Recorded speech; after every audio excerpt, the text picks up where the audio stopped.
नवीन असाल तर आमच्या चॅनलला सबस्क्राईब करा, बेल आयकॉनला क्लिक करा नवीन नोटिफिकेशन मिळण्यासाठी. Hello everyone, in our new video we will discuss about our board paper pattern. So let us see how is our board paper pattern. So here we know that our board paper pattern is the 80 marks.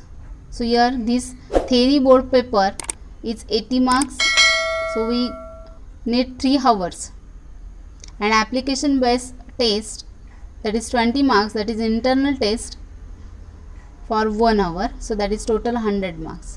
तर याच्यामध्ये आपण SPOC याचा जो बोर्डचा paper pattern आहे तो आपण बघणार आहोत. तर बोर्ड पेपर पॅटर्न आहे त्याच्यामध्ये 80 मार्क्सचा आपला SPOCचा पेपर असणार आहे, 80 मार्क्सचा, आणि त्याला आपल्याला टाईम असणार आहे 3 आवर्स. आणि ॲप्लिकेशन बेस टेस्ट जी आहे ती आपली 20 मार्क्सची होणार आहे 1 तासासाठी, 1 आवर. तर ही 20 मार्क्सची ॲप्लिकेशन बेस टेस्ट आहे ती मात्र तुमच्या कॉलेज थ्रू इंटरनल कॉलेज घेतली जाईल.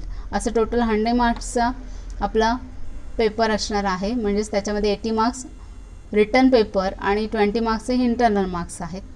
तर याच्यामध्ये ॲप्लिकेशन बेस टेस्ट जी आहे 20 मार्क्सची ती कशावर होणार आहे ते आपण बघूया. So paper pattern of application base test 20 marks. First question, correct the underline word and rewrite the following sentence. 4 marks. So here first question, that is correct the underlined words and rewrite the following sentence, 4 marks. म्हणजे याच्यामध्ये तुम्हाला option असणार आहेत आणि option तुम्हाला इथे question 4 असतील, 4 out of 4 तुम्हाला म्हणजे इथे मिळू शकतील. त्याच्यानंतर सेकंड क्वेश्चन आहे कंप्लीट द सेंटेन्सेस. याच्यामध्ये सेंटेन्स कंप्लीट करायचे आहेत, तिथं तुम्हाला कोणत्या प्रकारचे ऑप्शन नसतील, ते असतील 4 मार्क्सला. त्याच्यानंतर question third, find the odd one और arrange in proper order. So question third for 3 marks. तो इथं थ्री क्वेश्चन्स असतील फॉर 3 मार्क्स. इथे ऑड वन असेल किंवा मग अरेंज इन प्रॉपर ऑर्डर. त्याच्यानंतर next question 4, study the following case and situation. आता या ठिकाणी लक्षात घ्या, स्टडी द फॉलोइंग केस और सिच्युएशन हा क्वेश्चन इथं क्वेश्चन 4मध्ये घेतलेला आहे तुमचा. ओके, म्हणजे इथे 9 मार्क्सला आणि 3 आउट ऑफ 4 असे 9 मार्क्सला आहे.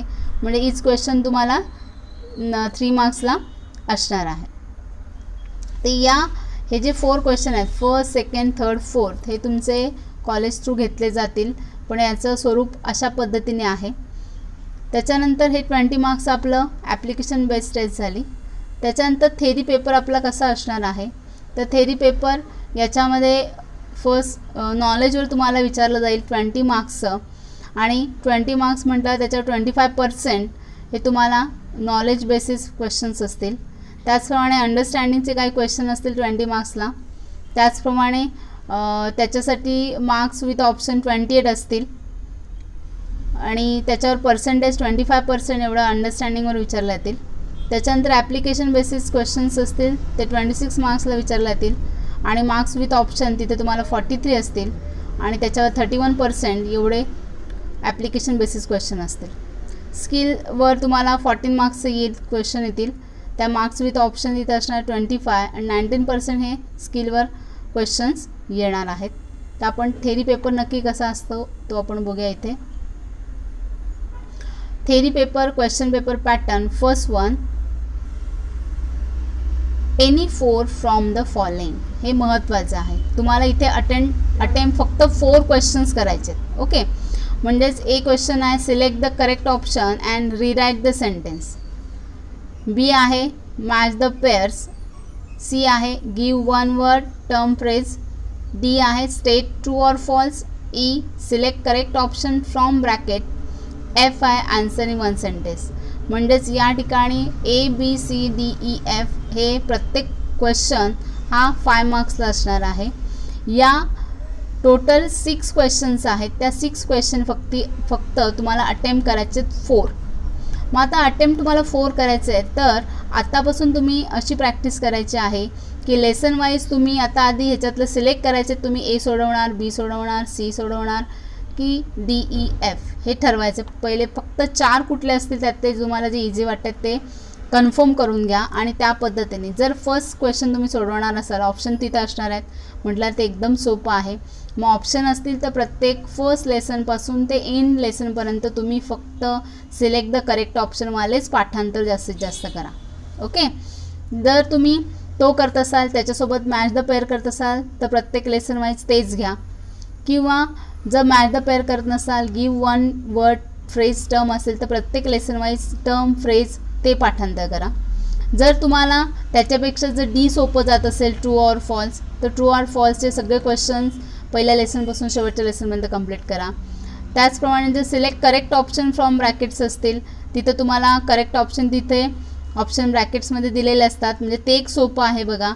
आणि नंतर ॲन्सर इन वन सेंटेन्स, तर ॲन्सर इन वन सेंटेन्सचं त्या फंदात न पडता ए बी सी डी किंवा मग ई या 4 किंवा 5 पैकी परफेक्ट तुम्हाला अटेम्प्ट 4 करायचे म्हटल्यावर त्या पद्धतीने तुम्ही तयारी करा प्रत्येक लेसन वाईज, चॅप्टर वाईज.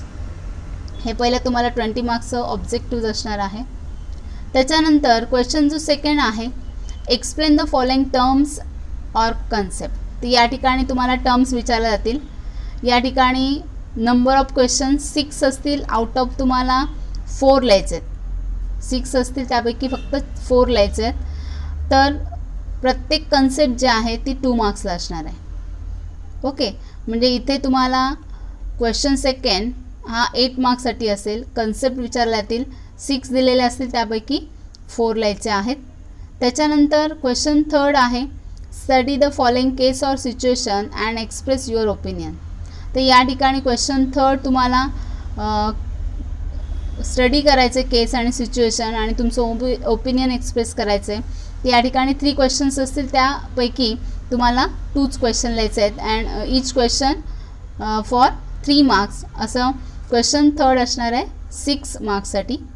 त्याच्यानंतर पुढचं आहे ते डिस्टिंग्विश बिटवीन. इथे तुम्हाला 4 क्वेश्चन आहे. डिस्टिंग्विश बिटवीन 4 क्वेश्चन्स असतील तिथे, त्यापैकी 3 लिहायचे आहेत आणि प्रत्येक क्वेश्चन हा 4 मार्क्सला असणार आहे. म्हणजेच या ठिकाणी question 4 distinguish between for 12 marks. म्हणजेच या ठिकाणी 3 डिस्टिंग्विश बिटवीन तुम्हाला लिहायचे आहेत. प्रत्येक क्वेश्चन 4 मार्क्सला असणार आहे म्हटल्यावर तुमचे निदान तिथे पॉईंट जे आहेत डिस्टिंग्विश बिटवीनचे ते 6 तरी असणं गरजेचं आहे. ओके, कंपल्सरी 6 पॉईंट्स तुम्ही लिहा, तेव्हा आउट ऑफ तुम्हाला मग 4 आउट ऑफ 4 सुद्धा मिळू शकतात. एक्स्ट्रा लिहायचे आहेत त्याप्रमाणे इथे तुम्हाला 12 मार्क्स मिळू शकतात. त्याच्यानंतर answer in brief. Question 5th आहे ॲन्सर इन ब्रीफ. इथे तुम्हाला 3 क्वेश्चन विचारले जाऊ शकतात. 3 क्वेश्चनपैकी तुम्हाला फक्त 2 क्वेश्चन लिहायचे आहेत आणि प्रत्येक क्वेश्चन हा 4 मार्क्सला असणार आहे. तर या ठिकाणी question 5th answer in brief हा तुम्हाला 8 मार्क्ससाठी असणार आहे.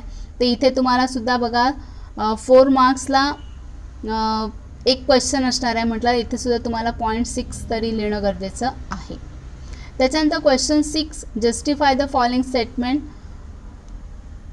या ठिकाणी तुम्हाला 4 क्वेश्चन्स असतील त्यापैकी 2च लिहायचे आहेत आणि क्वेश्चनचा जो मार्क्स आहे तर 1 क्वेश्चन 4 मार्क्सला आहे. असे 8 मार्क्सला जस्टिफाय द फॉलोइंग स्टेटमेंट असणार आहे. तर या ठिकाणी सुद्धा जर 4 मार्क्सला 1 ॲन्सरचं लिहायचं असेल तर तुम्हाला इथे सुद्धा 6 किंवा 7 पॉईंट्स असणं गरजेचं आहे. त्याच्यानंतर क्वेश्चन 7 जो आहे अटेम्प्ट द फॉलोइंग. तर या ठिकाणी तुम्हाला क्वेश्चन 7 आहे त्यामध्ये 3 क्वेश्चन विचारले जातील त्यापैकी 2 लिहायचे आहेत आणि प्रत्येक क्वेश्चन हा 5 मार्क्सला असणार आहे. आणि क्वेश्चन 7 अटेम्प्ट द फॉलोइंग तुम्हाला टोटल मार्क्स आहेत 10 मार्क्स. मग या ठिकाणी सुद्धा तुम्हाला 5 मार्क्सला क्वेश्चन लिहायचे आहेत अटेम्प्ट द फॉलोइंग म्हटल्यावर या ठिकाणी तुम्हाला निदान 7 to 8 एवढे पॉईंट्स असणं गरजेचं आहे. त्याच्यानंतर क्वेश्चन 8 ॲन्सर द फॉलोइंग. यामध्ये लॉंग ॲन्सर लिहायचे आहेत, लॉंग क्वेश्चन ॲन्सर असणार आहेत. याच्यामध्ये 2 क्वेश्चन दिले असतील त्यापैकी एकच तुम्हाला लिहायचं आहे 2 out of 1. म्हणजेच तो क्वेश्चन 8 मार्क्सला असणार आहे. आता लॉंग ॲन्सर आहे म्हटल्यावर 8 मार्क्ससाठी तुम्हाला 2.5 एवढं ॲन्सर लिहायचं आहे म्हटलं इथे 10 ते 12 पॉईंट तुमचे असतील तेव्हा 2.5 पेजेस एवढं ॲन्सर येऊ शकेल. म्हणजे इथे जे 5, 4 आणि 8 मार्क्सचे जे आहेत 4 आणि 5 मार्क्सचे असतील तर 1.5 एवढं पेज पाहिजे आणि 8 मार्क्सचं असेल तर 2.5 एवढं ॲन्सर पाहिजेत. आणि त्या मार्क्सनुसार तुमचे पॉईंट 2 ते 3 एवढे एक्स्ट्रा असणं गरजेचं आहे हे लक्षात घ्या. आणि यामध्ये कसं लिहायचं, क्वेश्चनचं जेव्हा आन्सर लिहिता तेव्हा इंट्रोडक्शन, त्याचप्रमाणे त्याचे जे मिनिंग असेल, मिनिंग लिहिल्यानंतर त्याचे पॉईंट्स असतील, फंक्शन्स असतील ते 1 बाय 1 लिहायचं, नंतर एक्सप्लेन करायचं. म्हणजे त्याचं साहजिकच पेजची जी लेंथ आहे ती आपली 1.5 असेल, 2.5 असेल तर ती आपले आपोआप वाढत जात असते. तर असा आपला हा 60 आणि हा वरचा 20 मार्क्स असं 80 मार्क्सचा पेपर आहे. तर याच्यामध्ये डिव्हिजन ऑफ वर्क्स कसं केलेलं आहे बघा. डिव्हिजन ऑफ मार्क्स तर नॉलेजवर 20 मार्क्सचं क्वेश्चन विचारलेलं आहे. त्याच्यामध्ये क्वेश्चन फर्स्ट ए आणि डी असणार आहे. म्हणजे क्वेश्चन फर्स्ट ए जो सिलेक्ट द करेक्ट ऑप्शन आहे आणि डी जो स्टेट ट्रू ऑर फॉल्स जो आहे हा तुमचा नॉलेजवर क्वेश्चन आहे. अंडरस्टँडिंगसाठी क्वेश्चन 4 आणि 5 दिला आहे. डिस्टिंग्विश बिटवीन आणि आन्सर इन ब्रीफ हे तुम्हाला कशासाठी दिलेले आहेत तर अंडरस्टँडिंगसाठी क्वेश्चन दिलेले आहेत. त्याच्यानंतर ते 20 मार्क्सचे असतील. आणि ॲप्लिकेशन बेसिसचे क्वेश्चन 2, 7 आणि 8. क्वेश्चन 2 जो आहे तो आपला एक्सप्लेन द फॉलोइंग टर्म्स, त्याचप्रमाणे 7 अटेम्प्ट द फॉलोइंग आणि आन्सर द फॉलोइंग हे आपल्या ॲप्लिकेशन बेसिसचे क्वेश्चन आहेत. आणि स्किलवर जे आहेत ते 14 मार्क्सचे आहेत. ते आहेत question 3 that is study the following case and 6 वाला जस्टिफाय द फॉलोइंग स्टेटमेंट. तर हे जे पेपर पॅटर्न आता आपण बघितला हा सेम पेपर पॅटर्न आपला SP आणि OCचा सेमच असणार आहे. पण याच्यामध्ये लक्षात ठेवायचं आहे की आपले जे 80 मार्क्सचा पेपर आहे त्याचप्रमाणे 20 मार्क्सचा पेपर हा इंटरनल म्हणजे कॉलेज थ्रू घेतला जाणार आहे. तर त्याचंसुद्धा आपण स्वरूप आता इथे बघितलं कशा पद्धतीने आहे. तर या पद्धतीने आपल्याला पेपरची तयारी करायची आहे.